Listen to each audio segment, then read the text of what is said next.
Hello my dear beautiful people, ఎలా ఉన్నారు అందరూ? నేనైతే చాలా బాగున్నాను.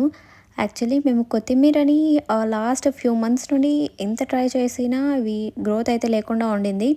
బట్ ఈసారి ఏమైపోయింది అంటే మేము ఇంట్లోనే గ్రో బ్యాగ్స్లో ఒక 2 days ధనియాలని సోక్ చేసి ఆ తర్వాత వాటికి కొద్దిగా మొలకలు అనేవి వచ్చాయన్నమాట. అప్పుడు మేము వాటిని మట్టిలో పెట్టేసాము. ఆ తర్వాత అయితే దీనికి మంచిగా వచ్చేసింది. కొత్తిమీర ప్లాంట్స్ కూడా మంచి గ్రోత్ అయితే వచ్చింది. మేము యాక్చువల్లీ ఇంట్లో 3 ఏరియాస్‌లో వేసాము.